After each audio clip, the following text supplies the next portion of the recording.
ভারতের ইতিহাসের খুব গুরুত্বপূর্ণ কিছু কোশ্চেন আমি দেখাবো আপার প্রাইমারি টেটের জন্য। প্রথম প্রশ্ন, শূন্যস্থান পূরণ। প্রাচীন বাংলার সীমানা তৈরি করেছিল ড্যাশ ড্যাশ এবং ড্যাশ নদীর মিলে, তাই তো? প্রাচীন বাংলার সীমানা তৈরি করেছিল কোন তিনটে নদী মিলে?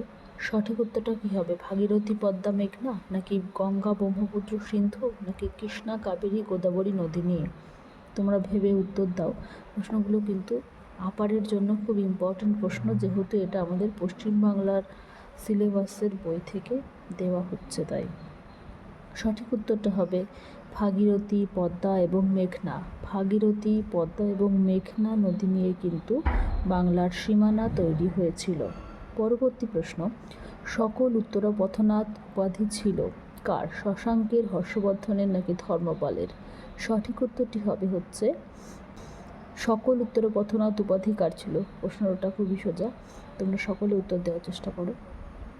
সঠিক উত্তরটা আমি বলে দিচ্ছি, সঠিক উত্তরটা হচ্ছে হর্ষবর্ধন। হর্ষবর্ধনের উপাধি কিন্তু ছিল সকল উত্তরপথনাথ। পরবর্তী প্রশ্ন, কৈবর্ত বিদ্রোহের প্রধান নেতার নাম কী ছিল? মানে কৈবর্ত বিদ্রোহের একজন নেতা কে ছিল, সেটাই প্রশ্ন। ভীম, নাকি রামপাল, নাকি মহিপাল? সঠিক উত্তরটা কী হবে? ভীম, রামপাল না মহিপাল কৈবর্ত বিদ্রোহের একজন নেতা ছিল। কৈবর্ত বিদ্রোহ মূলত হয়েছিল কিন্তু জেলেদের বিদ্রোহ, যারা সমাজে জেলে সম্প্রদায় ছিল তাদের সাথে যুদ্ধ হয়েছিল, কিন্তু এই পাল বংশে যারা ছিল তাদের। এই বিদ্রোহের প্রধান নেতা কিন্তু ছিল ভীম। পরবর্তী প্রশ্ন, সেন রাজা বিজয় সেন, বল্লাল সেন না লক্ষণ সেনের আমলে তুর্কি আক্রমণ ঘটেছিল?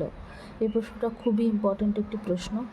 সেন রাজা বিজয় সেন, বল্লাল সেন না লক্ষণ সেনের আমলে তুর্কি আক্রমণ ঘটেছিল? সঠিক উত্তরটা হবে হচ্ছে সেন রাজা লক্ষণ সেনের আমলে কিন্তু তুর্কি আক্রমণ ঘটেছিল। তোমরা জেনে থাকবে যে ইখতিয়ার উদ্দিন মোহাম্মদ বিন বখতিয়ার খলজি কিন্তু 1206 বঙ্গাব্দে নদিয়া আক্রমণ করেছিল। এটাই কিন্তু মূলত তুর্কি আক্রমণ। তিনি তুর্কি সম্প্রদায়ের অন্তর্ভুক্ত ছিলেন। ইখতিয়ার উদ্দিন মোহাম্মদ বিন বখতিয়ার খলজি 1206 সালে কিন্তু লক্ষণ সেনের আমলেই কিন্তু বাংলাতে আক্রমণ করেছিলেন, আর এটাই বাংলার তুর্কি আক্রমণ নামে পরিচিত। পরবর্তী প্রশ্ন, সুলতানি যুগের একজন ঐতিহাসিক ছিলেন কে? মোহাম্মদ ঘুরি, মিনহাজি সিরাজ, ইখতিয়ার উদ্দিন মোহাম্মদ বিন বখতিয়ার খলজি। তোমরা জানো ইখতিয়ার উদ্দিন মোহাম্মদ বিন বখতিয়ার খলজি কিংবা মোহাম্মদ ঘুরি এরা কিন্তু শাসক ছিলেন, এটা কেউই ঐতিহাসিক ছিলেন না।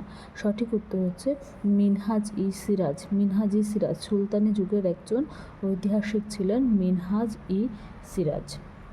পরবর্তী প্রশ্ন হচ্ছে ক স্তম্ভের সাথে খ স্তম্ভ মেলাও। এগুলো কিন্তু একটা ছকের মধ্যে অনেক কিছু পেয়ে যাবে তোমরা। দেখো, প্রথমটা আছে বজ্রভূমি, তারপরে লো টো মো চিহ, তারপরে গঙ্গাইকণ্ড চোল, গৌরবহ, হরিকেল, কিতাব অল হিন্দ।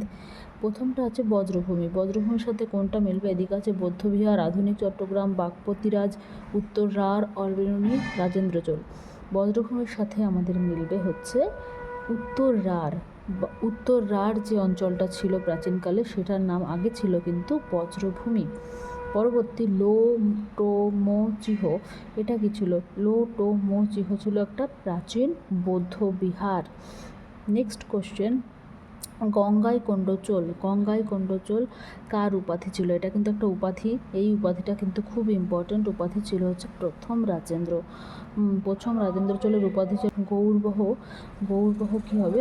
গৌরবহর সাথে মিলবে হচ্ছে বাগপতিরাজ গৌরবহ হচ্ছে আধুনিক চট্টগ্রামের একটি জায়গাকে বলে হরিকেল। কিতাব অল হিন্দ একটা বইয়ের নাম, কে লিখেছে? অলবেরুনি লিখেছে হচ্ছে কিতাব অল হিন্দ। এবার তোমাদের আমি দেখিয়ে দিই মিনহাজি সিরাজের যে বইটা রয়েছে সেই বইটার নাম তোমাদের আমি দেখাবো।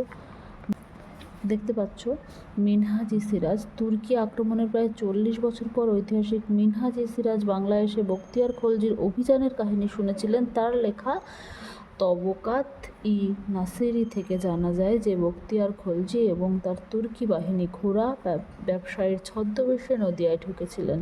তাহলে বুঝতে পারলে তার লেখা মিনহাজি সিরাজের লেখা বই হচ্ছে তবকাত ই নাসিরি। এই বইটা হচ্ছে মিনহাজ ই সিরাজের লেখা। আর তোমাদের বলি, এটা কিন্তু আমাদের পশ্চিমবঙ্গের ক্লাস ক্লাসের টেক্সট বুক থেকে প্রশ্ন দিচ্ছি, পুরো খুঁটিয়ে পড়তে হবে। আর এগুলো পড়লে কিন্তু তোমাদের অবশ্যই উপকার হবে বলে আমি তোমাদেরকে এই প্রশ্নগুলো দিচ্ছি। এগুলো কিন্তু প্রত্যেককে জেনে যাওয়া দরকার, কারণ যেহেতু এটা আমাদের আপারের প্রশ্ন, এগুলোই কিন্তু বাচ্চাদের গিয়ে পড়াতে হবে। তোমাদের এর উপরেও কিন্তু কোশ্চেন হতে পারে, তাই তোমরা ভালোভাবে প্রিপারেশন নাও, এই বইগুলো কিন্তু খুঁটিয়ে পড়ার চেষ্টা করো।